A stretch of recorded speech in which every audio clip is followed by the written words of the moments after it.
इस वक्त हम लोग मौजूद हैं जंतर मंतर पे और हमारे साथ हैं योगेंद्र यादव जी। तो आप लोगों का जो ये पूरा प्रोटेस्ट हुआ, तो क्या लगता है, क्यों आप लोगों को ऐसा लगता है कि किसानों को लेके मोदी सरकार सीरियस नहीं है?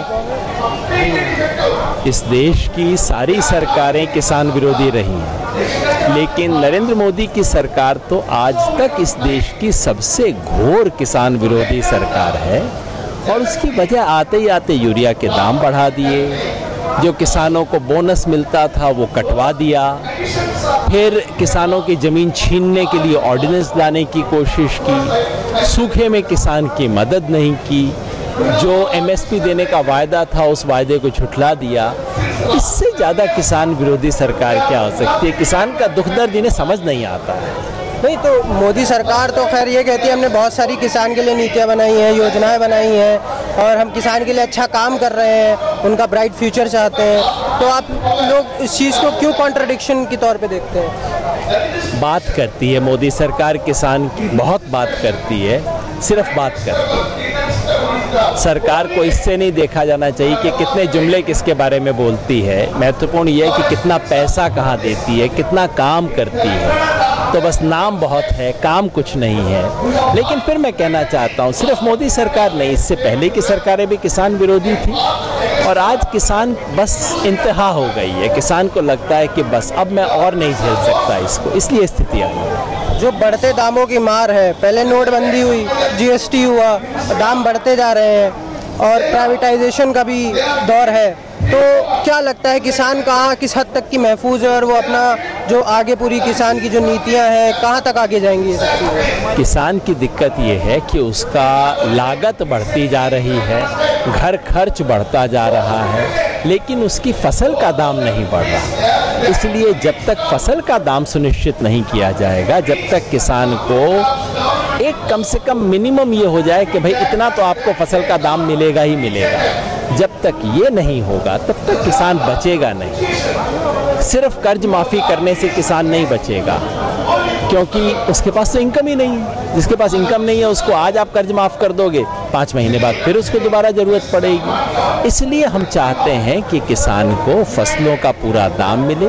और उसके साथ साथ एक बार पूरा कर्ज जो है वो किसान का ख़त्म कर दिया जाए, तभी किसान बच सकेगा, नहीं तो बच नहीं पाएगा। भुखमरी है, फार्मर सुसाइड है, किसानों की बढ़ती हुई समस्याएं हैं, इनको लेके लोग संजीदा नहीं है, क्यों है ऐसा आखिर? किसान तो बहुत संजीदा है किसान, लेकिन इस देश के जो हुक्मरान हैं, जो इस देश के बड़े बड़े फैसले लेते हैं, ये लोग जो शहरों में रहते हैं, अपने आप को मिडिल क्लास कहते हैं, वो लोग समझते नहीं है किसान का दर्द। उन्होंने देखा नहीं अपनी आँख से किसान की प्रॉब्लम को, और इसलिए किसान का बड़ा बड़ा दुख दर्द कभी खबर नहीं बन पाता। खबर नहीं बनता तो सरकार को भी कोई फ़र्क नहीं पड़ता। इसलिए इस कड़ी को तोड़ना होगा। कहीं किसान का दुख दर्द देश के सामने रजिस्टर हो, ये बहुत ज़रूरी है। तो जब खबर नहीं बनता, क्या आप मीडिया को इस चीज़ का जिम्मेदार ठहराते हैं कि किसान की जो समस्याएं हैं उसके पीछे मीडिया का एक बहुत बड़ा रोल है? मीडिया उस समस्या को दूर करने में बहुत बड़ी भूमिका अदा कर सकता है जो वो नहीं कर रहा है, ये मैं ज़रूर कहूँगा। लेकिन ये तो कोई भी नहीं कह सकता कि किसान की समस्या के लिए मीडिया जिम्मेवार है।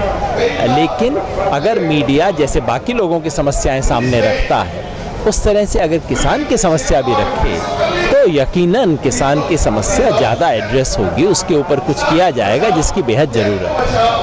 ऐसा सुनने में आ रहा है कि आप आम आदमी पार्टी में वापस जाएंगे, तो क्या है इस चीज़ को लेकर? पता नहीं कहाँ से सुना आपने, ये इस तरह की उलझुल चीज़ें हमेशा चलती रहती हैं।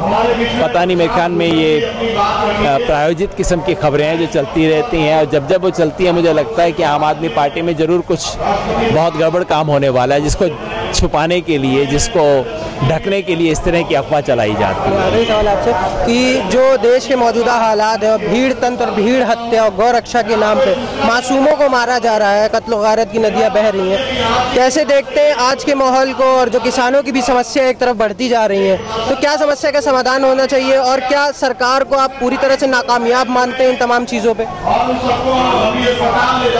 ये कोई गौ रक्षा नहीं है, और ये जो हत्या करने वाले लोग हैं इनको ना गौ से प्यार है, ना हिंदू धर्म से प्यार है, ना इस देश से प्यार है। ये गौ रक्षा के बहाने इस देश की बड़ी माइनॉरिटी को दबाने का, उसे डराने का एक पूरा इस देश में कैंपेन चल रहा है, जो इस देश की जड़ के ऊपर हमला है। अगर हमें किसी भी तरह से हिंदुस्तान को बचाना है तो इससे बचाना होगा। गौ रक्षा बहुत अच्छी बात है, करनी चाहिए, लेकिन ये तय कर लें कि इन्हें गौ की रक्षा करनी है या कि इन्हें मुसलमान का शिकार करना है। दोनों एक साथ नहीं हो सकते। इसको जो लोग धार्मिक चश्मे से देखते हैं, क्या ये सही है? मैंने बार बार कहा है, मुसलमान इस देश में गौ रक्षक है, गौ पालक है। मुसलमान को गौ का हत्यारा बताने से ज़्यादा बड़ा झूठ नहीं हो सकता, और ये झूठ फैलाने में इस देश की सरकार का हाथ है। ये बहुत दुख की बात है और इसलिए इसके खिलाफ खड़े होने की बहुत सख्त ज़रूरत है।